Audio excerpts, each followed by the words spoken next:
Welcome back to her true stories. If you're watching this, hit that subscribe button and let me know in the comments where you're tuning in from. This story will show you exactly what happens when greed meets its match. My name is Charlotte Williams, and at 65 years old, I thought I'd mastered the art of keeping secrets. After all, I'd been practicing for 5 years, ever since my beloved husband Henry died and left me with more money than I'd ever dreamed possible.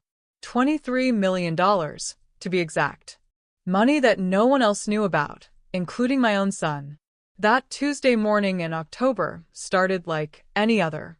I was sitting in my modest kitchen in suburban Atlanta, drinking coffee from the same chipped mug I'd used for 20 years, when I heard a car pull into my driveway. Through the window, I saw my son Michael's BMW, the one he definitely couldn't afford on his sales manager salary, followed by a sleek black sedan I didn't recognize. I watched as Michael emerged from his car, straightening his expensive suit jacket with the nervous energy of a man about to do something he wasn't entirely comfortable with. Behind him, his wife Jessica stepped out, her designer heels clicking against my modest concrete driveway like a countdown to trouble. And from the black sedan came a man in a cheap suit carrying a leather briefcase, a notary public, if my suspicions were correct. Now, most 65-year-old widows might have felt their hearts skip with worry at such an unexpected visit.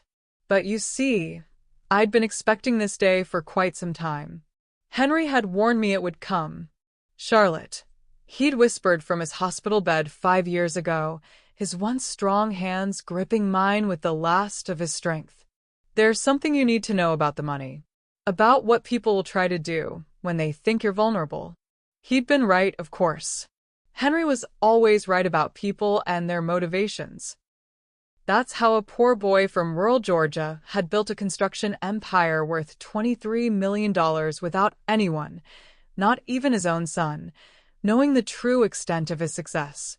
I smoothed my gray hair and adjusted my simple cardigan, the picture of a modest widow living on a pension. The same image I'd carefully cultivated for 5 years while Michael and Jessica lived their increasingly lavish lifestyle on credit, assuming that their inheritance from poor old Dad would eventually bail them out.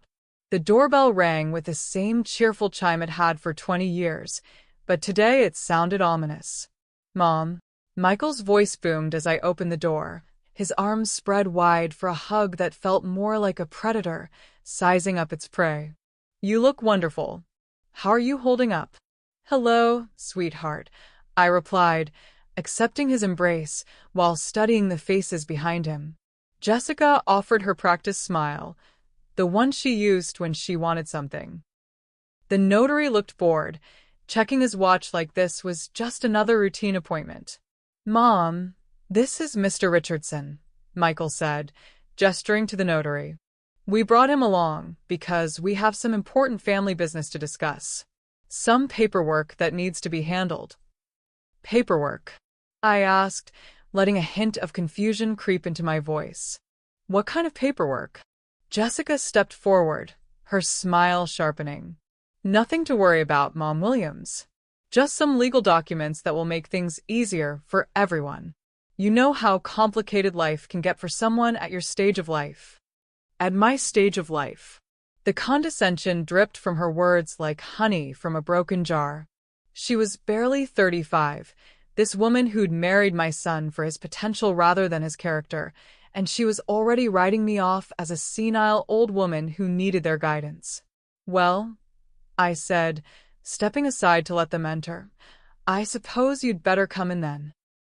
As they filed into my living room, the same room where Henry and I had raised Michael, where we'd celebrated birthdays and Christmases, where I'd grieved my husband's death, I felt a familiar surge of anger. Not the hot, explosive kind, but the cold, calculating fury that had been building for 5 years as I watched my son transform from the loving boy I'd raised into this stranger who saw his mother as nothing more than an obstacle to his inheritance. "Coffee," I offered, playing the perfect hostess. "That would be lovely," Jessica said, settling onto my worn sofa like she already owned it. Which, based on the papers I was sure they'd brought, she apparently thought she soon would. I busied myself in the kitchen, listening to their muffled conversation in the living room. Michael's voice was nervous, uncertain. Jessica's was firm, insistent. The notary said nothing at all. As I arranged coffee cups on the tray Henry had bought me for our 20th anniversary, I allowed myself a small smile. They had no idea what they were walking into. You see, what Michael and Jessica didn't know, what no one knew except my lawyer, my accountant, and me, was that Henry hadn't just left me $23 million. He'd left me detailed instructions on how to protect it from exactly this kind of manipulation, along with a very comprehensive file on my son's financial situation that would have shocked them if they'd known I possessed it. Here we are, I said, returning to the living room with a coffee tray. Now, what's this paperwork you mentioned? Michael cleared his throat, the sound echoing unnaturally in the suddenly tense room. Mom, Jessica and I have been talking, and we're worried about you. Living here alone, managing all the responsibilities, it's a lot for anyone, especially someone who's been through what you've been through. What I've been through? I asked, settling into Henry's old recliner, the one I'd kept exactly as he'd left it. Losing Dad, the grief, the confusion that can come with age, Jessica said, her voice saccharine with false concern. We want to help you, Mom Williams. We want to make sure you're taken care of. Mr. Richardson opened his briefcase with a snap that sounded like a trap closing. Mrs. Williams, I have some documents here that would allow your son and daughter-in-law to assist you with financial decisions and property management. It's quite common for families to arrange these kinds of protections. Protections. There was that word again. Henry had warned me about that word specifically. What kind of protections? I asked, letting my voice waver slightly with what they would interpret as elderly uncertainty. Michael leaned forward, his eyes bright with what he probably thought was compassion, but looked more like greed to me. Just some simple paperwork, Mom. Power of attorney, so Jessica and I can help with bills and banking. Maybe look into selling this old house and finding you a nice assisted living place where you won't have to worry about maintenance and upkeep. Assisted living. They wanted to warehouse me somewhere convenient while they liquidated everything Henry and I had built together. The house we'd bought with our first construction loan. The modest savings account they thought contained our entire life's work. The independence I'd maintained so carefully for 5 years. And this needs to be done today? I asked, accepting the papers Mr. Richardson held out to me. Well, Jessica said, there's really no point in delaying these things. The sooner we get the protections in place, the sooner you can stop worrying about all these complicated matters. I studied the documents with the careful attention of someone who'd spent 5 years learning everything there was to know about elder law, estate planning, and financial protection. Power of attorney, medical decision-making authority, property management rights, everything they needed to control every aspect of my life. This is quite comprehensive, I observed. Our lawyer drew it up, Michael said proudly. He specializes in these kinds of family arrangements. Their lawyer, not my lawyer, not someone representing my interests, but someone they'd hired to facilitate what was essentially a legal kidnapping of my autonomy. Mom, Michael continued, his voice taking on that particular tone adult children use when they've decided their parents can no longer think for themselves. I know this seems overwhelming, but it's really for the best. Dad would have wanted us to take care of you. Dad. They were invoking Henry's memory to justify stealing everything he'd worked to protect. That was the moment I decided they'd gone too far. Well, I said, setting the papers down on my coffee table with deliberate precision, this certainly is unexpected. I know it's a lot to process, Jessica said, but Mr. Richardson can explain everything, and we can get it all signed today so you don't have to worry about it anymore. Signed today. No time to think, no opportunity to consult with anyone, No chance to change my mind. Classic predator behavior, though they probably didn't even realize that's what they were doing. Actually, I said, standing up with what I hoped looked like sudden resolve, I think this is wonderful. You're absolutely right that I need help managing things. The relief on their faces was almost comical. Michael's shoulders relaxed. Jessica's smile became genuine for the first time since she'd arrived, and even Mr. Richardson looked pleased that this was going to be easier than expected. I'm so glad you understand, Mom, Michael said, jumping up to give me another hug. We just want what's best for you. Of course you do, sweetheart, I replied, patting his back with the same hands that had changed his diapers, helped him with homework, and applauded at his high school graduation when he was still the son I recognized. But there's just one small problem. The room went still. What problem? Jessica asked, her voice suddenly sharp. I smiled, feeling every one of my 65 years settle into place like armor. The problem is that you've made a very expensive mistake. You see, children, I'm not the helpless widow you think I am. And this house isn't the modest little estate you've been counting on inheriting. Michael's face went pale. Mom, what are you talking about? I'm talking about the $23 million your father left me, I said quietly. I'm talking about the trust funds, the investment accounts, and the property holdings you didn't know existed. I'm talking about the fact that while you've been living beyond your means for 5 years, assuming you'd inherit enough to cover your debts, I've been watching and waiting for exactly this moment. The silence that followed was so complete I could hear the grandfather clock ticking in the hallway, the clock Henry had built himself in our early days when we couldn't afford to buy nice things. 23 million? Jessica whispered, her face cycling through shock, anger, and calculation in rapid succession. Give or take a few $100,000, I confirmed. It's been earning interest quite nicely. Mr. Richardson cleared his throat. Mrs. Williams, if there are assets we weren't aware of, you should probably leave, I said, my voice dropping to the tone I'd used when Michael was a teenager testing boundaries. All of you. Right now. But Jessica wasn't ready to give up that easily. Wait a minute. If Dad left you that much money, why have you been living like this? Why haven't you helped Michael when he's been struggling?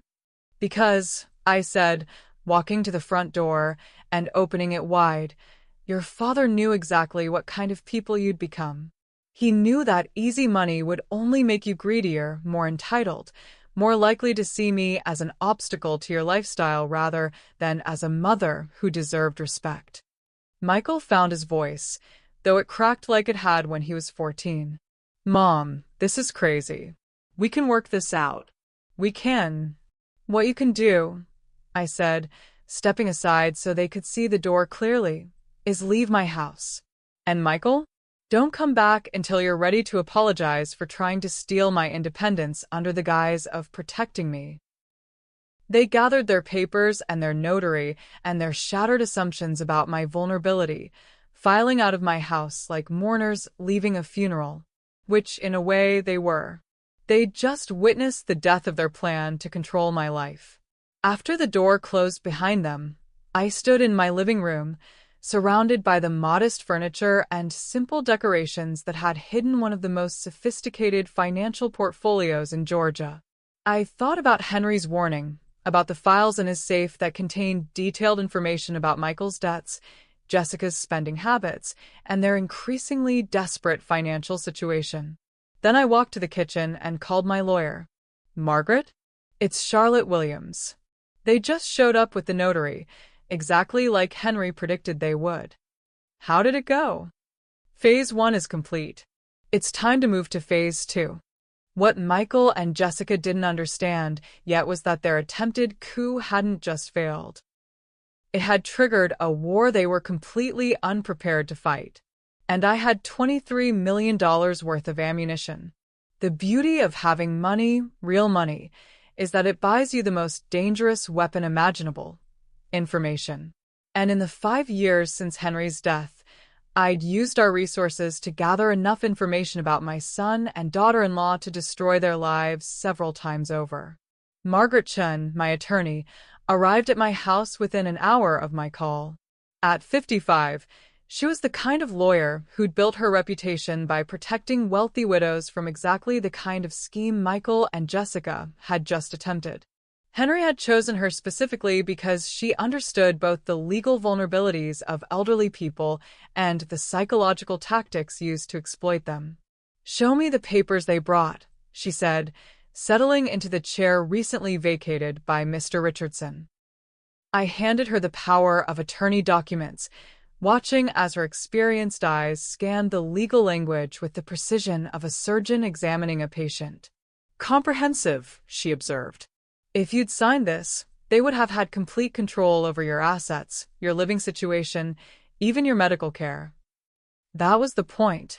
The good news is that attempting to coerce an elderly person into signing over financial control is a form of elder abuse. The bad news is that proving coercion can be difficult unless you have evidence of their true motivations. I smiled. About that evidence.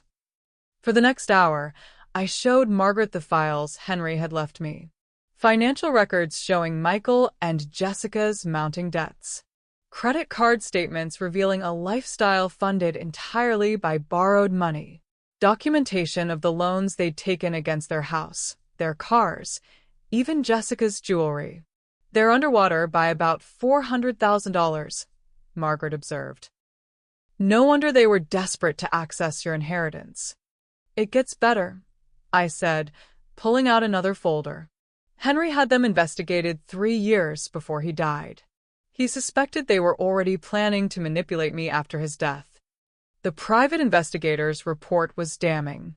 Photos of Jessica meeting with elder law attorneys, not to protect elderly relatives, but to research methods for gaining control of elderly assets. Documentation of Michael's gambling debts that exceeded even what the credit report showed. Evidence of their plan to have me declared incompetent if I resisted their control. "Charlotte," Margaret said quietly, "this is criminal conspiracy. They could face serious jail time." Could. But I'm not interested in sending my son to prison, despite what he's become. I'm interested in something much more satisfying, which is, I want them to understand exactly what they've lost through their greed. I want them to face the consequences of trying to steal from the woman who raised them, loved them, and would have given them anything if they'd simply asked instead of trying to take. Margaret leaned back in her chair, a smile playing at the corners of her mouth. "What did you have in mind?" I pulled out the final folder, the one that contained Henry's masterstroke. "I want to buy their debts." Buy their debts. Every credit card, every loan, every mortgage. Henry left detailed instructions on how to do it through shell companies and intermediaries. We purchase their debt at a discount from the banks, then we control their financial future completely. Margaret's smile widened. "That's brilliant. And perfectly legal. And then we call in everything at once. Make them face bankruptcy unless they agree to very specific terms for repayment." "What kind of terms?" I thought about Michael's face when he'd talked about putting me in assisted living, about Jessica's condescending smile when she discussed my stage of life. The kind that will teach them the difference between family love and financial predation. By Thursday, Margaret's team had begun the process of purchasing Michael and Jessica's debts. It would take several weeks to complete all the transactions, but by Thanksgiving, I would own their financial future as completely as they'd hoped to own mine. In the meantime, I had other preparations to make. That Friday, I drove to the office of the private investigator Henry had used, a sharp-eyed woman named Sarah Martinez who specialized in domestic and financial investigations. "Mrs. Williams," she said, greeting me with the respect that comes from knowing exactly how dangerous quiet widows can be. "I wondered when I'd hear from you. Henry said you might be expecting my call. He hired me to monitor Michael and Jessica after your husband's death. I've been filing monthly reports with your attorney." Show me the latest report. Sarah pulled out a thick file that chronicled the last 5 years of my son's life in excruciating detail. The gambling addiction he'd hidden from everyone. The mounting pressure from creditors. The increasingly desperate searches for ways to access what they thought was my modest inheritance. They've been planning this for over a year, Sarah reported. Jessica found the notary, researched the legal requirements, even practiced the conversation they had with you. Practiced. They'd rehearsed manipulating me like actors preparing for a performance. There's more, Sarah continued. They've already put a down payment on a house in Buckhead. $750,000, financed entirely on the assumption that they'd gain control of your assets. They bought a house before they even tried to steal my money? Apparently, they were that confident in their ability to manipulate you. I thought about this level of arrogance, this absolute certainty that I would be easily controlled. It explained the practiced nature of their presentation, the casual cruelty of their assumptions about my mental capacity. What else do they have planned? Jessica has been researching assisted living facilities. Not the nice ones. The kind where families warehouse elderly relatives they don't want to deal with. The anger that shot through me was white-hot and pure. They hadn't just planned to steal my money. They'd planned to disappear me into institutional care where I couldn't interfere with their enjoyment of my husband's life's work. Sarah, I said, my voice steady despite the fury coursing through my veins, I want you to document everything. Every conversation, every meeting, every financial transaction. When this is over, I want a complete record of exactly what they plan to do to me. Are you pressing charges? I'm pressing something much more effective than charges. That evening, I sat in Henry's old recliner, surrounded by evidence of our son's betrayal and his wife's manipulation. I thought about the boy who'd climbed into this same chair for bedtime stories, who'd cried in my arms when his first girlfriend broke his heart, who'd called me every week during his first year of college because he missed home-cooked meals. Where had that boy gone? When had he been replaced by this stranger who saw his mother as nothing more than an obstacle to his inheritance? My phone rang, interrupting my memories. Michael's name appeared on the caller ID. Hello, sweetheart, I answered, as if nothing had changed between us. Mom, about yesterday? I think there might have been some misunderstanding. What kind of misunderstanding? About the money. About Dad's estate. We never meant to pressure you or make you feel uncomfortable. Lies came so easily to him now. When had my son become such an accomplished liar? I know you didn't, dear.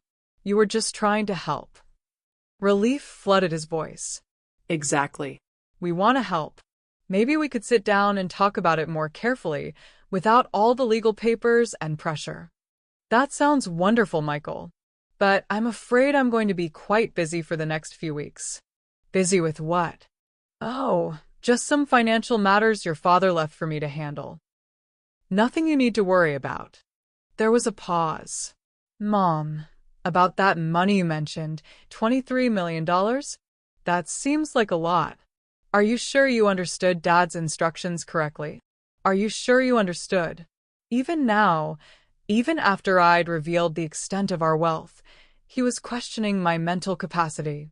I'm quite sure, sweetheart. Your father was very thorough in his planning. Well, maybe Jessica and I could help you manage it. I mean, that's a lot of responsibility for one person. I appreciate the offer, but I have excellent professional help. Professional help? Lawyers, accountants, investment managers. The kind of team your father assembled to protect our interests. Another pause, longer this time. Mom, we really should meet soon. There are things we need to discuss. Of course, dear. I'll call you when my schedule opens up. After I hung up, I realized that Michael hadn't apologized. Not once. He hadn't expressed regret for trying to manipulate me, shame for bringing a notary to my house without warning, or recognition that his actions had been hurtful and wrong. He was only concerned about the money he now knew existed but couldn't access. That night, I called my financial advisor, James Robertson, who'd been managing Henry's portfolio since before I even knew it existed. Charlotte, how are you holding up after yesterday's excitement? You heard about that? Margaret briefed me. We've been expecting something like this since Henry died. James, I want to accelerate the timeline on acquiring their debts. That will cost more. We'll have to pay premium prices to move that quickly. I don't care about the cost. I want control of their financial future before they have time to realize what's happening. Consider it done. How aggressive do you want to be once we own their debts? I thought about Jessica's research into assisted living facilities, about Michael's practice lies, about the house they'd already bought with money they didn't have. I want them to understand that actions have consequences, and I want those consequences to be impossible to ignore. Charlotte, James said carefully, are you sure about this? Once we start this process, there's no going back. Your relationship with your son will never be the same. James, my relationship with my son ended the moment he walked into my house with a notary and tried to steal my independence. What I'm doing now is just making sure he understands the full cost of that choice. By Monday morning, the financial machinery Henry had put in place was in motion. Shell companies were being established, debt purchases were being negotiated, and the trap that would catch my son and daughter-in-law was being constructed with the precision of a Swiss watch. They thought they'd been hunting a helpless widow. They were about to discover they'd walked into the lair of a very wealthy, very angry dragon. And this dragon had 23 million reasons to make sure they regretted their greed for the rest of their lives. 3 weeks after their failed coup, Michael and Jessica still had no idea what was coming. They'd resumed their normal routines, Michael at his sales job, Jessica at her boutique that lost money every month, while I orchestrated their financial destruction with the methodical precision Henry had taught me. Phase 2 is complete, Margaret announced during our Friday morning meeting. We now own 60% of their debt, including the mortgage on their current house and the construction loan for the Buckhead property. 60%. The remaining 40% is held by institutions that refuse to sell. But 60% is more than enough for what we have planned. I studied the documents spread across my dining room table. Purchase agreements, transfer notifications, legal notices that would soon transform my son's comfortable life into a nightmare of financial pressure. What's our next move? We wait until they close on the Buckhead house. Once they've committed to that level of debt, we spring the trap. The waiting was the hardest part. Every day, I watched Michael and Jessica go about their lives, blissfully unaware that their financial future was being systematically dismantled. Jessica posted photos of their new house on social media, counting down the days until closing. Michael bragged to friends about their upgraded lifestyle. Neither of them called to check on me. Not once in 3 weeks did my son call to see how I was doing, to apologize for their behavior, or to ask if I needed anything. The contrast with how attentive they'd been when they thought I might sign over my independence was stark and telling. On Halloween night, as I handed out candy to trick-or-treaters, my phone rang. Sarah Martinez, with an update that made my evening complete. They closed on the house today, she reported. $750,000 in additional debt, bringing their total exposure to just over $1 million. $1 million in debt, secured by assets worth perhaps $600,000. They were underwater by nearly $500,000 and didn't even know it. What's their monthly payment situation? Between both houses, the cars, credit cards, and other loans, they're looking at payments of about $12,000 per month. And their income? Michael makes about $6,000. Jessica's boutique loses money. The mathematics were unsustainable. They'd built a financial house of cards that could only stand as long as they had access to credit or to my inheritance. Sarah, I want you to document their celebration tonight. Photos, videos, social media posts. I want a complete record of how happy they are right now. Why? Because in 2 weeks, when we call in their debts, I want them to remember exactly how confident they felt before their world collapsed. That night, I sat in my modest living room, surrounded by the simple furnishings that had hidden a $23 million fortune for 5 years. I thought about Henry's plan, about his understanding of human nature, about his prediction that our son would eventually reveal his true character. Some people, Henry had told me during one of our last conversations, only show you who they really are when they think they can get away with it. Our job is to make sure they can't. November arrived with unseasonable warmth and the kind of clear skies that made everything seem possible. For Michael and Jessica, it was the beginning of their new life in their dream house. For me, it was the beginning of their education and consequences. The debt transfer notifications go out tomorrow, Margaret informed me during our Tuesday meeting. By Thursday, they'll receive calls from new collection agencies demanding immediate payment on debts they thought they were managing. How will that work exactly? When we purchased their debts, we bought the right to restructure payment terms. Instead of minimum monthly payments, we can demand full payment within 30 days. And if they can't pay, then we begin foreclosure proceedings on both houses, repossession of the cars, and seizure of any other assets, securing the loans. The speed with which their comfortable life could evaporate was breathtaking. In 30 days, they could lose everything they'd accumulated, everything they'd borrowed against, everything they'd assumed would be funded by my inheritance. Margaret, I want to make them an offer before we destroy them completely. What kind of offer? The kind that will force them to choose between their pride and their financial survival. Thursday morning brought the first call. I knew because Jessica immediately posted about it on social media, complaining about harassment from debt collectors and mistakes in their payment processing. By evening, Michael was calling me. Mom, we're having some problems with our mortgage company. They're claiming we owe the full balance immediately, which is obviously some kind of error. How strange, I said. Have you called them to straighten it out? We've been on the phone all day. They keep saying the debt was sold to a new company, but they won't tell us which company. That does sound confusing. Mom, this is serious. They're threatening foreclosure. We might lose both houses. Both houses. He was finally beginning to understand the scope of their exposure. What can I do to help? There was a long pause. Well, if you have access to Dad's inheritance, if there really is $23 million, maybe you could help us with a loan. A loan.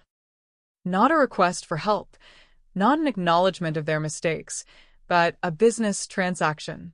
Even facing financial ruin, Michael couldn't bring himself to admit he'd been wrong or to ask for forgiveness.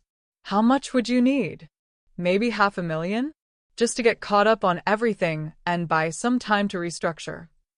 $500,000 to solve problems they created through greed and financial irresponsibility.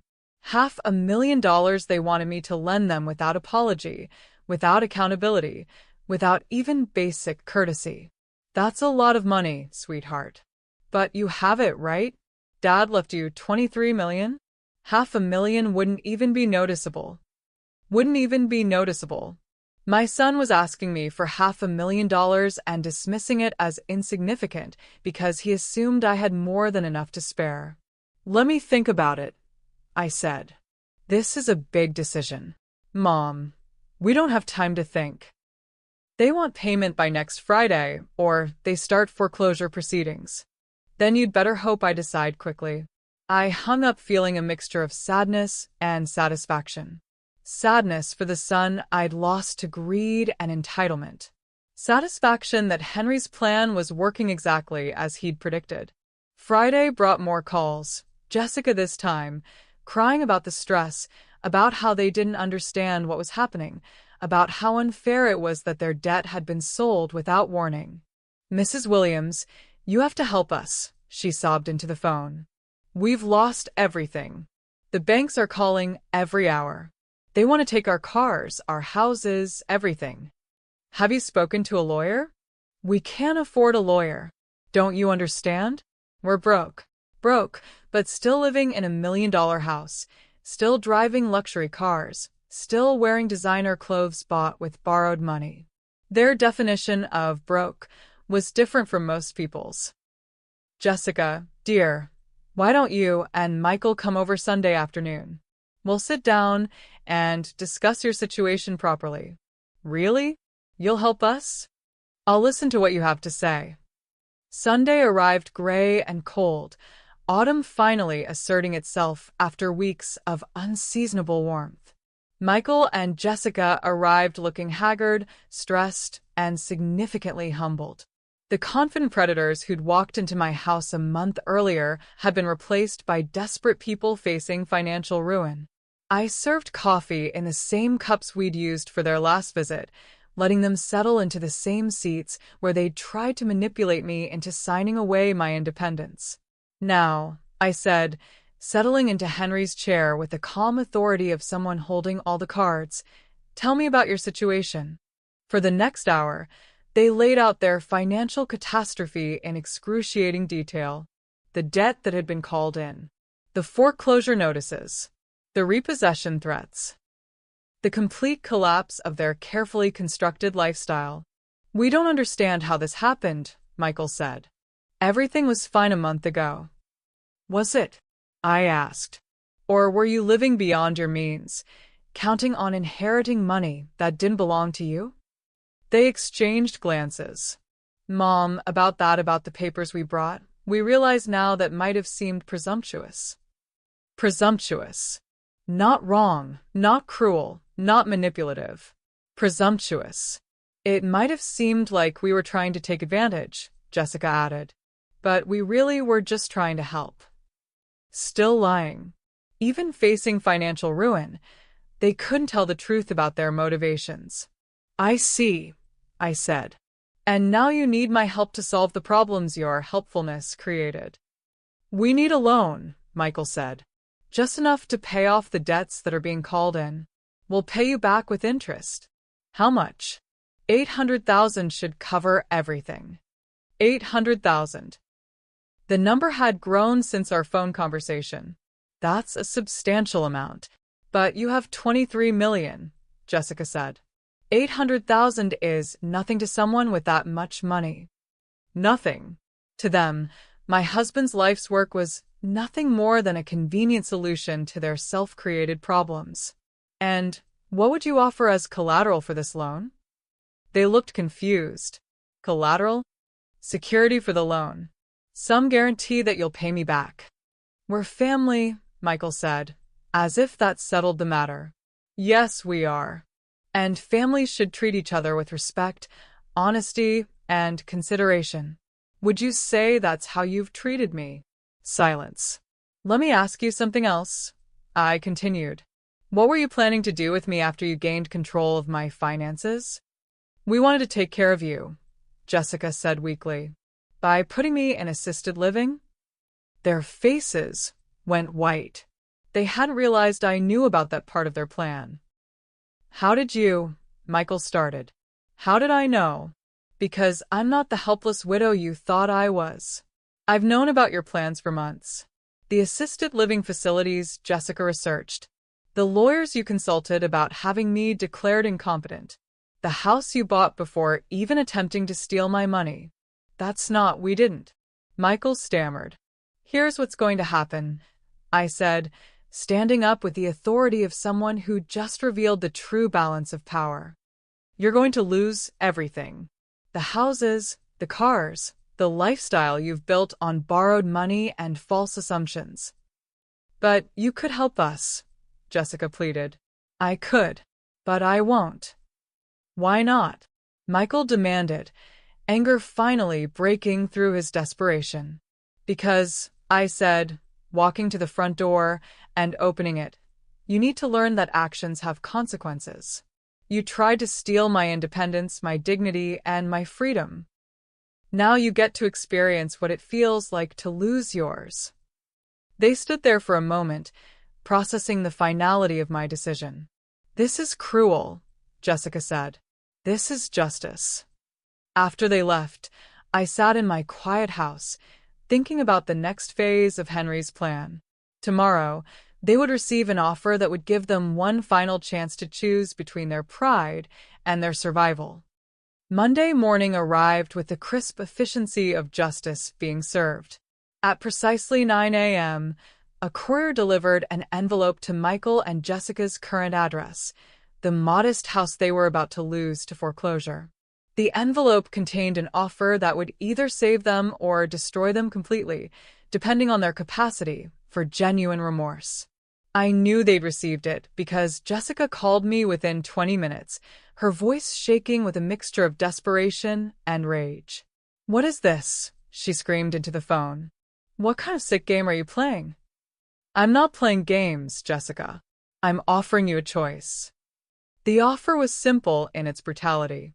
I would pay off all their debts, every credit card, every loan, every mortgage, but only under specific conditions. They would publicly admit their attempt to defraud me. They would divorce each other. Michael would enter a rehabilitation program for gambling addiction. Jessica would surrender all her luxury possessions and move back in with her parents. And they would both work minimum wage jobs for 2 years while paying me back every penny. "You can't be serious," Michael said when he called an hour later. "You want us to humiliate ourselves publicly? Destroy our marriage? Give up everything we've worked for?" "Everything you've worked for?" I laughed, the sound sharp enough to cut glass. "Son, you haven't worked for anything. You've borrowed, stolen, and schemed, but you haven't worked. We built a life together. You built a lie together. Now you can either accept the consequences with some dignity, or you can lose everything and get nothing in return. This is blackmail. This is mercy. And it's more than you deserve." The deadline for their decision was Friday at 5 p.m. 5 days to choose between their pride and their survival. 5 days to decide whether they were capable of genuine remorse or if their arrogance would cost them everything. Tuesday brought a visit from Jessica's parents, Harold and Diane Mitchells, who arrived at my door looking like mourners at a funeral. They were good people who'd raised a daughter who'd somehow learned to view the world as something that owed her luxury. "Charlotte," Harold said, his voice heavy with embarrassment, "we need to talk about Jessica and Michael's situation." "Of course." "Come in." We sat in my living room while they explained their daughter's desperate phone calls, her tears, her claims that I was being unreasonably cruel. "She says you're trying to destroy their marriage," Diane said carefully. "I'm trying to save your daughter from the consequences of her own choices. There's a difference." I showed them the evidence I'd gathered. The investigation reports documenting Jessica's research into elder fraud. The financial records showing their systematic overspending. The proof that they'd planned to warehouse me in institutional care while enjoying my husband's money. By the time I finished, both parents were crying. "We didn't know," Harold whispered. "We knew she was materialistic, but we never thought she was capable of this." "She's still your daughter," I said gently, "and my offer would give her a chance to rebuild her life honestly. But the divorce. Harold, your daughter married my son for money he didn't have, planning to steal money from his mother. That's not a marriage worth saving." Wednesday brought Michael alone, looking like he'd aged 5 years in 5 days. He sat in my living room, fidgeting with his wedding ring, trying to find words for a conversation he was completely unprepared to have. "Mom, there has to be another way." "There is. You can refuse my offer and lose everything. But Jessica, she'll never forgive me if I agree to this." "Michael, Jessica researched ways to have me declared mentally incompetent so she could steal my money. Why would you want forgiveness from someone like that?" He was quiet for a long time, staring at the coffee table where he'd spread those power of attorney documents just weeks earlier. "When did I become this person?" he asked finally. It was the first honest thing he'd said since Henry's funeral. "I don't know, sweetheart. But it's not too late to become someone better." "What if I agree to your terms? What happens then?" Then you learn what it means to work for what you have. You learn that money isn't something you're entitled to, it's something you earn. And maybe eventually you remember what it means to be my son instead of just someone who sees me as a source of funding. Thursday evening brought them both, holding hands like children facing a principal's office, their faces etched with the kind of desperation that comes from running out of options. "We've decided to accept your offer," Michael said. "All of it? The public admission, the divorce, the rehabilitation, the minimum wage jobs." Jessica's face was streaked with tears. "We don't have a choice." "There's always a choice, Jessica. You're choosing survival over pride. That's actually progress." "When do we have to start?" "The public admission goes out tomorrow. Local newspapers, social media, anywhere people might have seen your attempts to portray yourselves as successful. The divorce papers get filed Monday. Michael checks into rehabilitation next week. And Jessica, your parents are expecting you by Sunday." The logistics of their humiliation had been planned with the same precision Henry had used to build his business empire. Every detail designed to ensure they understood the full weight of their choices. "What about after?" Michael asked. "After the 2 years after we've paid you back? After that, we'll see what kind of people you've become. If you've learned to value work over wealth, honesty over manipulation, then maybe we can rebuild some kind of relationship. And if we haven't, then you'll have learned to live without my money, which is more than you have now." Friday at 4:58 p.m., Michael called to confirm their acceptance. By 5 p.m., the legal machinery was in motion.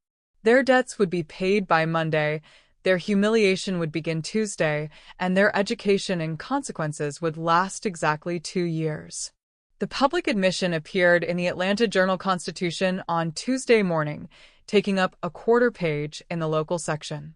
Michael and Jessica's photograph, their professional headshots from happier times, accompanied a statement that would follow them for years. "We, Michael and Jessica Williams, publicly admit that we attempted to defraud Michael's mother, Charlotte Williams, by pressuring her to sign power of attorney documents that would have given us control of her assets. We acknowledge that our actions constituted elder abuse and financial manipulation. We are deeply sorry for our behavior and accept full responsibility for our choices."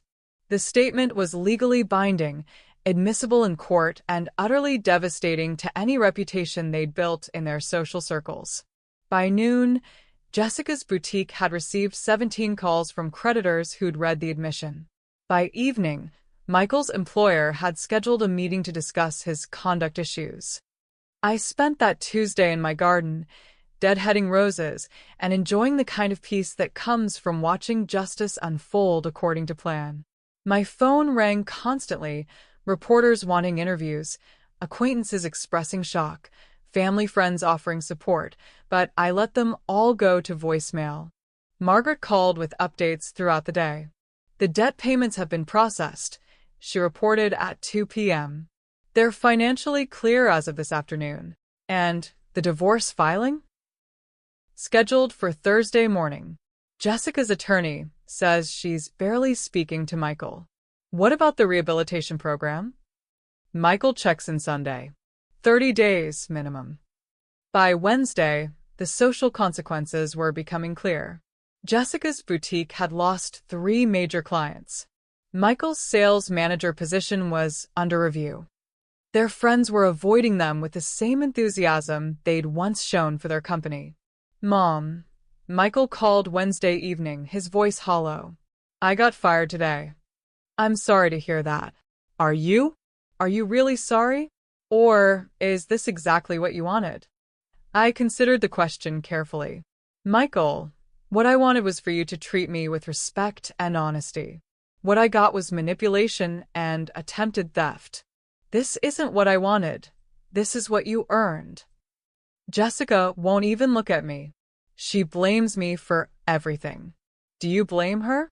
I don't know anymore. I don't know anything anymore.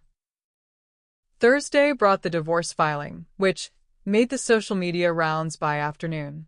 Jessica had included statements about financial pressure and irreconcilable differences regarding family treatment that painted Michael as the primary villain in their scheme. "She's rewriting history," Michael said when he called Thursday evening, "making it sound like this was all my idea."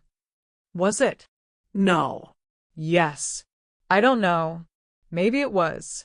Maybe I convinced myself we were helping you when really I just wanted access to Dad's money. Why? Because I felt like it was mine. Like I deserved it because I'm your son. Like you owed it to me because Dad left it to you instead of me. It was the most honest thing he'd said in years, perhaps in decades. "Michael, your father left everything to me because he trusted me to use it wisely. He knew that inheriting money you hadn't earned would only make you weaker, more entitled, less capable of building anything meaningful yourself." But $23 million is 23 million reasons why you needed to earn your own way in the world. Money doesn't make you successful, son. It just makes you rich. Your father wanted you to be successful. Friday brought Jessica's move back to her parents' house, documented on social media by friends who seemed to take perverse pleasure in her fall from grace. The photos showed her loading boxes into a rental truck, her face hidden behind oversized sunglasses, her designer clothes looking somehow inappropriate for manual labor. Sarah Martinez provided surveillance updates throughout the weekend. Jessica spent Friday crying in her childhood bedroom, Sarah reported. Saturday, she applied for jobs at 3 retail stores. Sunday, she was turned down by all of them. Why? Background checks. The public admission shows up immediately when employers search her name. The consequences were cascading exactly as Henry had predicted they would. Every choice Michael and Jessica had made was now creating new problems, new limitations, new reminders of their spectacular fall from grace. Sunday evening, I drove Michael to the rehabilitation facility myself. It seemed important that his mother, not a taxi, not a friend, not his estranged wife, be the one to deliver him to the place where he would begin learning to live without the substances that had contributed to his financial recklessness. "I'm scared," he admitted as we sat in the parking lot outside the facility. Good. "Fear means you understand the seriousness of this. What if I can't do it? What if I can't change? Then you'll have learned something important about yourself. But Michael, I believe you can change. I wouldn't have offered you this chance if I didn't think you were capable of becoming better. Do you forgive me?" I looked at my son, this middle-aged man who looked so much like his father but had somehow inherited none of Henry's integrity, and felt the complex mixture of love and disappointment that only parents understand. "I forgive the boy you used to be. The man you've become will have to earn forgiveness through his actions." As I watched him walk into the facility, shoulders squared with what might have been determination or might have been resignation, I thought about Henry's plan and how perfectly it was unfolding. My husband had understood that some people only learn through consequences, that some lessons can't be taught with words or love or patience. Sometimes people have to lose everything to understand what they had. Michael's first week in rehabilitation coincided with Jessica's first week of job hunting, and both experiences were providing them with education they'd never received despite their college degrees, the knowledge of what life looks like when you have to earn rather than take. I received daily reports from Sarah Martinez, who was documenting their progress with the thoroughness of an anthropologist studying a fascinating social experiment. Jessica applied to 16 retail positions this week, Sarah reported during our Friday meeting. She was offered one part-time sales associate at a discount clothing store, $7.25 per hour. Did she accept? After crying in the parking lot for 20 minutes, yes. I imagine Jessica, who'd never worked retail, who'd bought her clothes at boutiques where individual items cost more than her new daily wage, learning to fold discount clothing and handle cash registers and smile at customers who treated her like hired help. What about her living situation? Her parents are treating her like a teenager. Curfew, chores, accountability for every dollar she spends. She's having trouble adjusting to not being able to buy whatever she wants whenever she wants it. The rehabilitation facility provided weekly updates on Michael's progress. The reports were written in the dry language of clinical assessment, but they painted a picture of a man confronting the full scope of his self-deception. Patient shows resistance to accepting responsibility for financial choices, read the first week's report. Continues to blame external factors for consequences of gambling addiction. By the second week, there was slight progress. Patient beginning to acknowledge pattern of magical thinking regarding money and inheritance. The third week showed genuine breakthrough. Patient expressed genuine remorse for impact of his choices on family relationships. Beginning to understand connection between gambling addiction and sense of entitlement. I visited Michael during his third week, finding him in the facility's common room looking smaller somehow, diminished in a way that comes from having your illusions stripped away. "You look healthier," I said, settling into the plastic chair across from him. "I feel horrible," he replied, but there was something different in his voice. Honesty, maybe, or at least the absence of the defensive manipulation that had characterized our conversations for years. "Tell me about horrible." "They make you write down everything. Every debt, every lie, every time you chose gambling over responsibility. Do you know how many times I chose poker over your birthday dinners? Over Emma's school plays? Over being present for the people who mattered." Emma was Michael's daughter, my granddaughter, who'd been studying abroad during this entire debacle. She didn't even know her father had tried to steal from her grandmother. How many times? Too many to count. And the worst part is, I told myself I was doing it for the family. That if I could just win enough, I could pay off the debts and buy the lifestyle Jessica wanted and make everyone happy. Did you ever win enough? That's the thing about gambling addiction, Mom. You never win enough. There's always another debt, another expense, another reason why you need just one more big win. We sat in silence for a while, surrounded by the institutional furniture and motivational posters that formed the backdrop for this long overdue conversation. "I know Jessica blames me for everything," Michael continued. "And maybe she's right. Maybe I was the one who convinced her that we deserved Dad's money. Maybe I was the one who made her believe that manipulating you was justified. What do you think? I think we're both responsible for our choices. But I think I was the one who taught her that family was just another resource to be exploited when times got tough." It was a level of self-awareness I hadn't heard from him since he was a teenager learning hard lessons about accountability. "Michael, do you understand why your father left everything to me instead of dividing it between us? Because he knew I wasn't ready for it. Because he knew that inheriting money I hadn't earned would make me worse instead of better. And now I'm learning what it means to start over. What it means to build something from nothing instead of expecting to inherit something from someone else." The following week brought news that Jessica had been fired from her retail job. According to Sarah's report, she'd been caught stealing, not money, but clothing. A $50 sweater that she claimed she'd forgotten to pay for. Her parents are devastated, Sarah reported. They've given her 1 week to find another job or she'll have to move out. The speed of Jessica's fall was breathtaking. From boutique owner to retail worker to unemployed thief in less than a month. But what struck me most was the predictability of it. When someone's entire identity is built on having things they haven't earned, removing access to those things reveals the complete absence of character underneath. Margaret called with updates on the legal ramifications of Jessica's theft. "The store isn't pressing charges," she reported. "They just want her gone.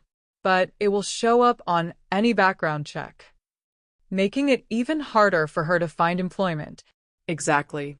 She's learning that actions have consequences that extend far beyond the immediate situation. By November, Michael had been in rehabilitation for a month and was eligible for supervised day visits. I picked him up on a Saturday morning, noting how different he looked, not just thinner and more tired, but somehow more present, more focused on the conversation we were having instead of whatever scheme was running in the background of his mind. "Where would you like to go?" I asked as we drove away from the facility. "Could we visit Dad's grave?" Henry's grave was in a small cemetery on the outskirts of Atlanta, marked with a simple granite stone that bore his name, dates, and the inscription, "He built with his hands and loved with his heart." Michael stood there for a long time, reading words he'd probably never really noticed before. "I disappointed him, didn't I?" Michael said finally. "You disappointed yourself. Your father loved you, but he wasn't surprised by your choices. He knew I would try to steal from you. He knew you hadn't learned the difference between earning and taking. He hoped you would learn it eventually. Am I learning it now?" I looked at my son, standing at his father's grave, asking honest questions for the first time in years. "I think you're beginning to." We spent the afternoon talking, really talking about money and work and family and the difference between inheritance and legacy. Michael told me about the other people in rehabilitation, men and women who destroy their lives chasing easy money or quick fixes or magic solutions to problems that required work and time and patience. "There's a guy in there who stole from his daughter's college fund," Michael said. "Another woman who forged her mother's signature on a reverse mortgage. We all thought we were different, but we're all the same. We all chose taking over earning. And now I'm learning what earning feels like. They have us do work therapy, kitchen duty, groundskeeping, maintenance. Real work with real consequences if you don't do it right. How does it feel? Harder than I expected, and better than I expected." When I dropped him back at the facility that evening, Michael hugged me with genuine affection for the first time since before Jessica entered his life. "Thank you, Mom." "For what?" "For not giving up on me. For making me face what I'd become." As I drove home through the Atlanta evening traffic, I thought about Henry's wisdom in creating consequences that taught rather than simply punished. Michael was learning, slowly and painfully, what his father had tried to teach him for years. But Jessica's education was taking a different path entirely. December brought snow to Atlanta. Rare, beautiful, and transformative. The city ground to a halt under 3 inches of powder, but I found the quiet peaceful as I reviewed the monthly reports on Michael and Jessica's progress. The contrast between their two paths was becoming stark and telling. Michael had successfully completed his initial rehabilitation program and moved to a halfway house where he was required to maintain employment while continuing counseling. He'd found work at a construction company, entry-level labor that paid $11 an hour and required him to be on site at 6 a.m., regardless of weather. Patient shows significant improvement in accepting responsibility for past actions, read his latest counseling report. Demonstrates genuine commitment to rebuilding relationships damaged by addiction and financial irresponsibility. Jessica, meanwhile, had been evicted from her parents' house after her 3rd failed job interview in 2 weeks. The pattern was always the same. Initial interest from employers, followed by background checks that revealed her public admission of elder fraud, followed by swift rejection. "She's staying at a women's shelter downtown," Sarah reported during our Monday meeting. "The reality of her situation is finally sinking in." "How so?" "She called her mother crying yesterday, asking if there was any way to undo the public admission, to somehow erase it from the internet."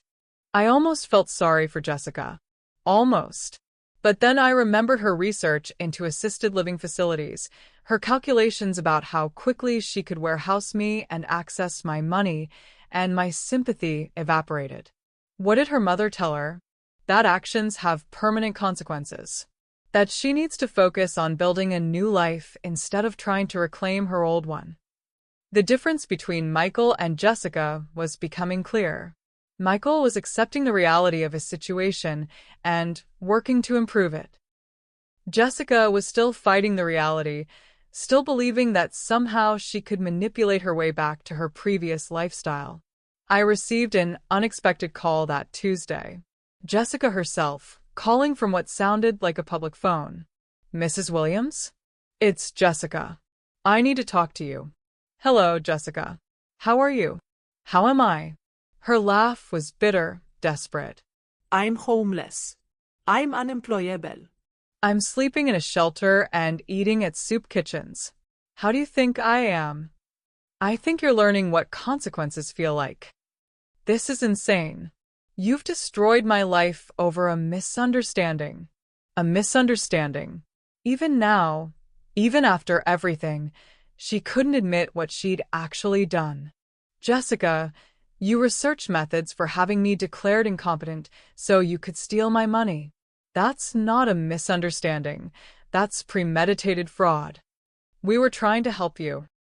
You were trying to warehouse me in institutional care while you spent my husband's life's work on luxury items. Silence on the other end of the line. I need money, she said finally. Just enough to get an apartment, to get back on my feet. I've already given you more than you deserved. What did you give me? You destroyed everything. I gave you the truth about yourself, Jessica. I gave you the opportunity to learn what work feels like, what earning means, what happens when you can't manipulate your way out of problems. I can't live like this. Then change. Learn. Grow. Become someone who earns what she has instead of stealing what she wants. You're enjoying this, aren't you? You're enjoying watching me suffer. I considered the question honestly. Was I enjoying her suffering? Or was I enjoying the justice of it? Jessica, I'm not enjoying your suffering, but I am satisfied that you're finally facing the consequences of your choices. The question is whether you'll learn from those consequences or just continue to blame everyone else for them. She hung up without another word. That Friday, I made my weekly visit to see Michael at his halfway house. The transformation in him was remarkable, not just physical, though the soft edges of his previous lifestyle had been replaced by the lean muscle that comes from manual labor, but something deeper. He moved with purpose now, spoke with consideration, listened with attention. Tell me about work, I said as we sat in the facility's visiting room. It's hard, he said simply. Physical labor, long hours, demanding supervisors. But there's something satisfying about building something with your hands, about seeing the results of your work at the end of the day. Like your father. Yeah. I think I understand him better now. He always said that work gave life meaning, but I thought he was just being old-fashioned. And now I realize that earning something makes you value it differently. When everything comes easily, nothing seems important. We talked about his plans for the future, his hopes for rebuilding relationships, his growing understanding of what he'd lost through his greed and manipulation. Have you heard from Jessica? He asked. She called this week. She's still angry, still blaming everyone else for her situation. I feel guilty about that. About how I influenced her, how I taught her to see your money as something we were entitled to. Michael, you can't control Jessica's choices. You can only control your own. I know. But I look at where she is now, and I know that part of it is my fault. The guilt was healthy, I thought. It meant he understood the broader impact of his actions, the way his choices had affected not just himself, but the person he'd claimed to love. Christmas approached with the kind of family complications that money problems always create. Emma was returning from her year abroad, unaware of the family drama that had unfolded in her absence. Michael would be allowed a day pass from the halfway house. Jessica would be spending the holiday at the shelter. I spent Christmas morning in the cemetery, standing at Henry's grave with a small wreath and the accumulated wisdom of 6 months watching his plan unfold. They're learning, I told his headstone. Slowly, painfully, but they're learning what you tried to teach them. The afternoon brought Michael for Christmas dinner, just the two of us in the house where he'd grown up, eating a simple meal I'd prepared myself. No caterers, no expensive wine, no elaborate celebrations. Just a mother and son rediscovering how to be family. This feels right, Michael said as we cleaned dishes together. Simple. Real. Your father always said that the best things in life couldn't be bought. I'm starting to understand what he meant. That evening, as Michael prepared to return to the halfway house, he asked the question I'd been expecting. What happens after the 2 years are up? After I've paid you back and completed the terms of your agreement? That depends entirely on who you've become by then. What if I've become someone worthy of forgiveness? I looked at my son. This man who was finally learning the lessons his father had tried to teach him for decades, and felt something I hadn't experienced since his attempted theft. Hope. Then we'll talk about what rebuilding our relationship might look like. And, if I haven't, then you'll have learned to live independently, which is more than you had when this started. As 2024 ended, Michael was making steady progress toward becoming a man his father would recognize. Jessica was learning that some choices have consequences that last longer than the immediate situation. And I was learning that sometimes the most loving thing you can do is let people face the full weight of their decisions, no matter how much it hurts to watch. Henry's plan was working exactly as he designed it. The question now was whether our son would emerge from this trial stronger and wiser, or whether he would simply survive it. Time would tell. But for the first time in years, I was cautiously optimistic about the answer. Spring arrived early in 2025, bringing with it a warmth that seemed to mirror the gradual healing happening in my fractured family. Michael had been living in the halfway house for 6 months, working construction and attending counseling, when the phone call came that would test everything he'd learned. Mrs. Williams? The voice was unfamiliar, professional. This is Dr. Sarah Chen from Atlanta General Hospital. Your son Michael has been in an accident. My heart stopped. How serious? He's stable, but he has a broken leg and some internal injuries. He'll be off work for at least 2 months, possibly longer. 2 months without income. 2 months of medical bills.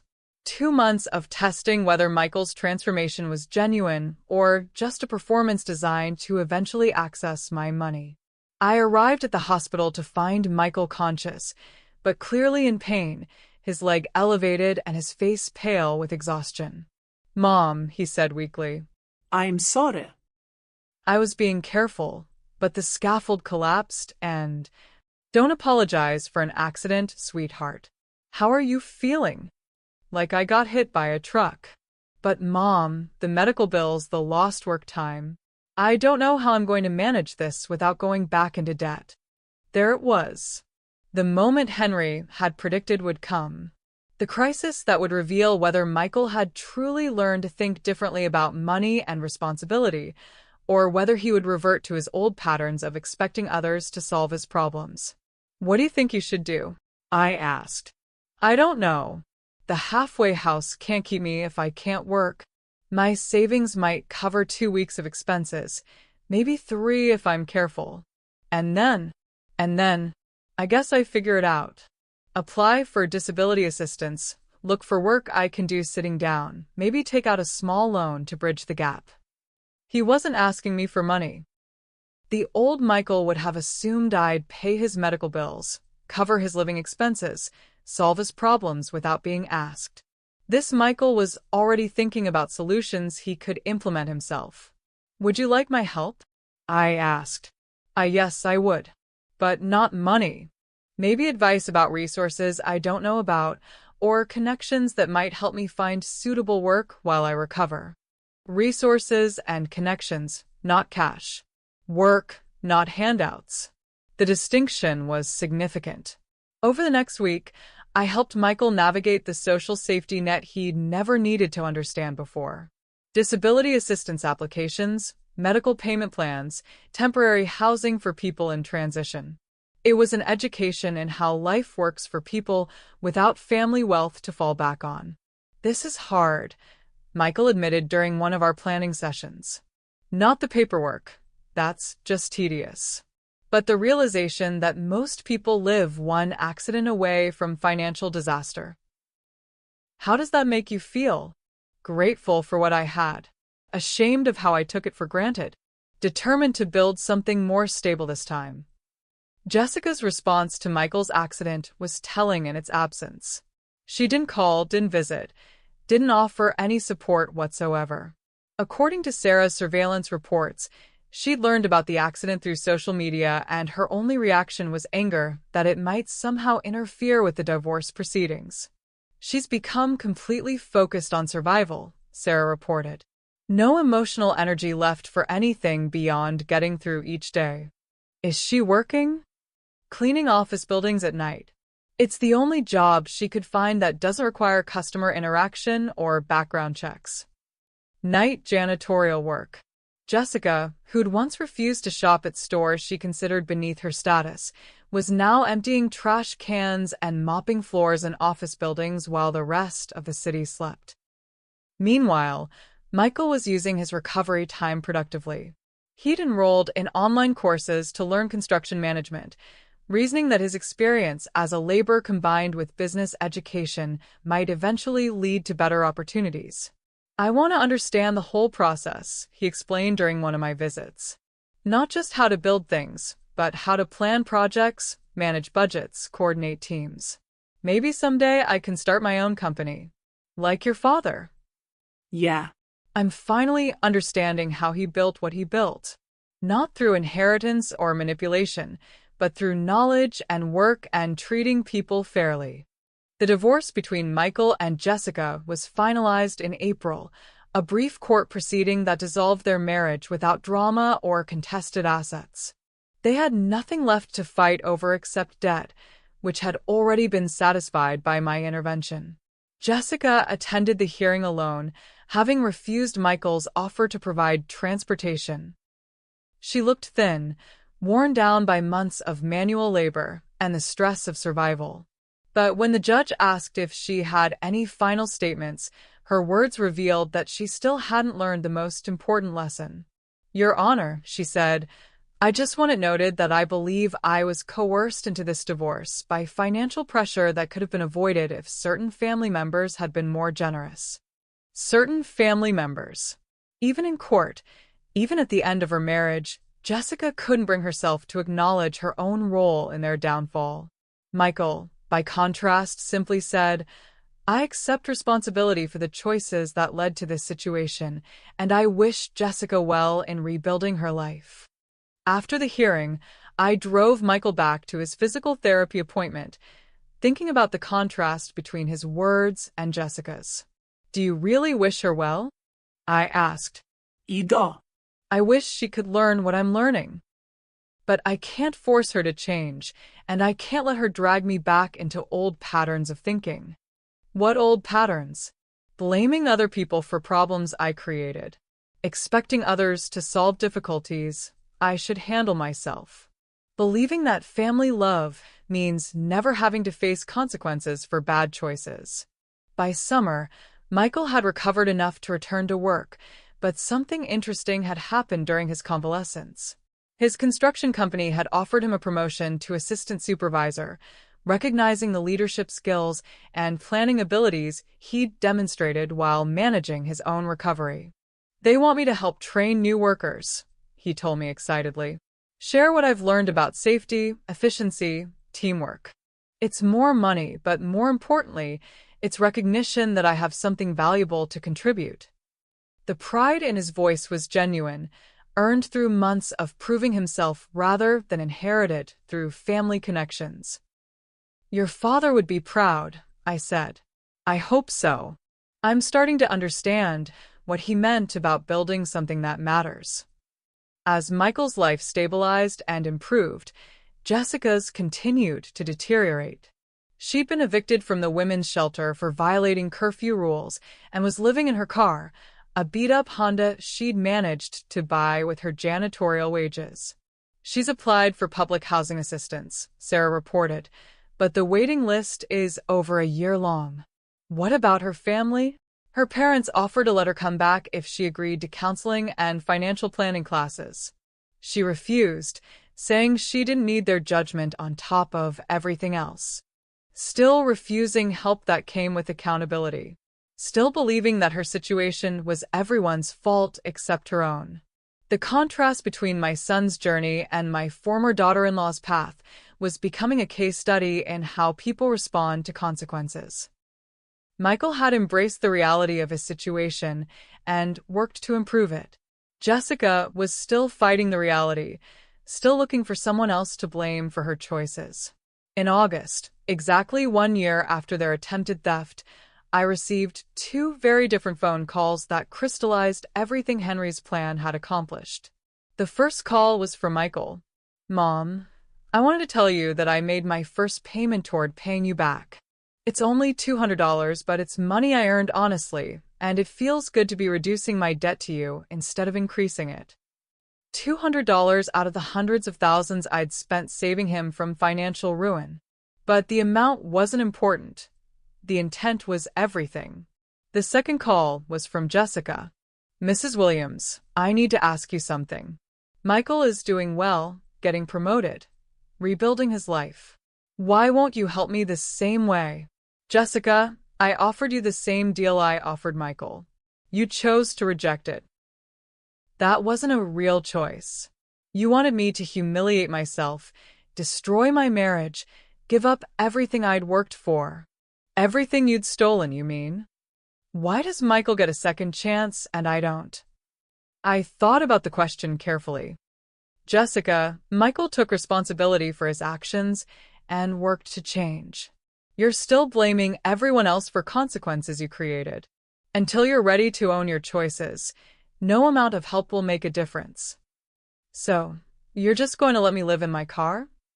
I'm going to let you face the results of your decisions, just like Michael faced his." She hung up, but not before I heard something in her voice that might have been the beginning of understanding. Or it might have been deeper resentment. Time would tell. Fall arrived with the kind of crisp clarity that makes everything seem possible. Michael had been sober for over a year, steadily employed for 8 months, and was slowly rebuilding relationships he'd damaged during his years of financial recklessness. His supervisor had mentioned the possibility of promoting him to foreman if he continued his current trajectory. "I've been thinking about Emma," Michael said during one of our Sunday dinners. These had become a weekly tradition, simple meals in my kitchen where we talked honestly about family, work, and the future. "She's coming back from her study abroad program next month. I need to tell her what happened." Emma, my granddaughter, had been studying international business in London for the past 1.5 years. She'd left before Michael and Jessica's attempted theft and knew nothing about the family crisis that had unfolded in her absence. "What will you tell her?" "The truth. That I became someone she wouldn't recognize. That I tried to steal from you. That I destroyed my marriage and nearly destroyed my life through greed and gambling addiction." That's a lot for a 23-year-old to process. She deserves to know who her father really was and who I'm trying to become. The conversation with Emma took place the following week, in the same living room where Michael had once tried to manipulate me into signing away my independence. I watched my granddaughter's face as her father explained the events of the past year, the mounting debts, the desperation, the elaborate scheme to gain control of my assets. "You tried to steal from Grandma?" Emma's voice was barely a whisper. "Yes." "And Jessica was part of it?" "Yes." "And you were going to put Grandma in a nursing home?" "That was part of the plan." Emma looked at me, her eyes filled with tears. "Grandma, why didn't you tell me?" "Because it wasn't your burden to carry, sweetheart. And because I wanted to give your father the chance to tell you himself." "What happened to Jessica?" Michael and I exchanged glances. "She's struggling," Michael said carefully. "She refused the help that was offered and is dealing with the consequences of our choices." "Is she homeless?" "Last I heard, she was living in her car." Emma was quiet for a long time, processing information that fundamentally changed her understanding of her family. Finally, she looked at her father with an expression that mixed disappointment, love, and something that might have been respect. "Dad, thank you for telling me the truth. It must have been hard. It was the least I could do." "Are you better now? Really better?" I'm learning to be better. Every day. That evening, after Michael left, Emma and I sat on my front porch watching the sunset and talking about family, trust, and the difference between forgiveness and enabling. Are you going to forgive Dad? She asked. I'm in the process of forgiving him. But forgiveness doesn't mean pretending his actions didn't have consequences. What about Jessica? Jessica hasn't shown any willingness to take responsibility for her choices. Until she does, forgiveness would just be enabling her to hurt other people. Do you think she ever will? I hope so, for her sake. But I can't control her journey, only my response to it. November brought an unexpected development. Jessica's parents called to inform me that their daughter had been arrested for shoplifting, her third offense, which made it a felony in Georgia. She's looking at serious jail time, Harold Mitchell said, his voice heavy with exhaustion. The public defender says she might get 2 to 5 years. I'm sorry, Harold.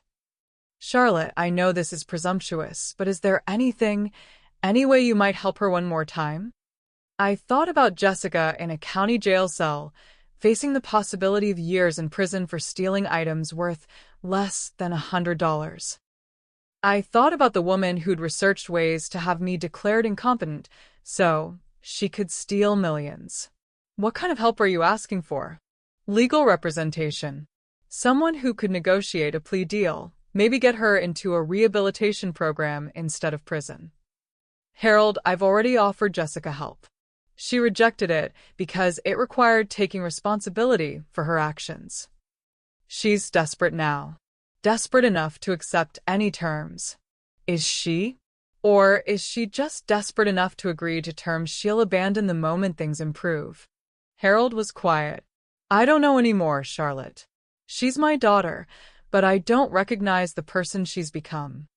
I made a decision that surprised even me. I'll pay for a lawyer. Not to get her out of consequences, but to make sure she gets fair representation. What she does with that opportunity is up to her. The lawyer I hired was excellent, expensive, experienced, and honest about Jessica's options. She could plead guilty and accept a plea deal that included jail time and restitution, or she could go to trial and risk a harsher sentence if convicted. Your client has a choice, the lawyer told Jessica during their first meeting, which I attended at my insistence. She can accept responsibility for her actions and work toward rehabilitation, or she can continue fighting the consequences and face much worse outcomes. Jessica looked at me across the conference table. Why are you doing this? Why help me now? Because I believe in redemption, Jessica. But redemption requires accepting responsibility for your actions and working to change your behavior. And if I take the plea deal, then you serve whatever sentence is negotiated, complete whatever programs are required, and hopefully learn something about the difference between taking and earning. And then what? After I get out? Then you start over, just like Michael did. With nothing except what you're willing to work for. Jessica agreed to the plea deal, 18 months in minimum security prison, followed by 2 years of probation and community service. It was a far better outcome than she would have received with a public defender, but it still meant facing real consequences for her choices. As she was led away to begin her sentence, Jessica turned back to me one final time. I hate you, she said. I know, I replied. But someday you might understand that I was the only person who cared enough to let you face the truth about yourself. 2 years after Michael and Jessica's attempted theft, I stood in the cemetery on a crisp December morning, placing Christmas flowers on Henry's grave and reflecting on how perfectly his plan had unfolded. Michael had completed his rehabilitation, paid back over half of what I'd spent saving him from bankruptcy, and earned a promotion to construction foreman. More importantly, he'd rebuilt his relationship with Emma and was slowly earning back my trust through consistent actions rather than empty promises. Jessica had served her full sentence and was living in a halfway house, working at a nonprofit that helped formerly incarcerated women find employment. According to the reports I still received, she was following the rules, attending counseling, and for the first time in years, taking responsibility for her own survival. Your plan worked, I told Henry's headstone. They learned what they needed to learn, even if they learned it the hard way. The cemetery was quiet except for the sound of wind through the bare trees and the distant hum of Atlanta traffic. I thought about the $23 million that had seemed so important to Michael and Jessica, and how little it had mattered compared to the lessons they'd needed to learn about work, responsibility, and the true meaning of family. My phone buzzed with a text from Emma. Grandma, Dad, and I are cooking dinner Sunday. Can you join us at his apartment? Michael's apartment. Not the mansion he'd lost to foreclosure, not the luxury lifestyle he'd funded with debt, but a modest two-bedroom place he was renting with money he'd earned honestly. The invitation represented something I'd thought might never happen again, a family gathering based on love rather than greed. That Sunday, I found myself in Michael's small kitchen, helping him prepare a simple meal while Emma set the table and told us about her new job at an international development nonprofit. I want to help communities build sustainable economic systems, she explained. Help people create wealth through their own efforts rather than depending on outside assistance. Like your grandfather did, I observed.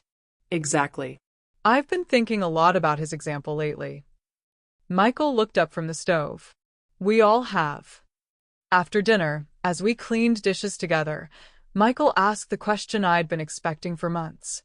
Mom, I know I still owe you money. I'm making payments every month, and I plan to pay back every penny. But I want to ask you something about the future. What about it? When your time comes, what happens to Dad's money? It was a fair question, asked with the humility of someone who'd learned not to assume anything about inheritance. What do you think should happen to it? I think it should go to people who will use it wisely. People who understand that wealth is a responsibility, not just an opportunity. Like who? Like Emma, if she's ready for that responsibility. Like charities that help people build better lives. Like maybe setting up programs that teach financial literacy and work skills to people who need second chances. And you? Michael was quiet for a moment. I'd like to think that someday I might earn your trust enough to be included in those plans. But I understand if I never do. I understand that some mistakes have permanent consequences. I looked at my son, this man who'd learned through hard experience what I'd tried to teach him through love, and made a decision Henry would have approved of. Michael, there's something I want to show you. I pulled out a folder I'd brought with me, containing documents that would surprise him. What's this? Your father's original will. The one he wrote before he got sick. Michael read through the legal language, his eyes widening as he understood what he was seeing. He left everything to both of us equally? He did.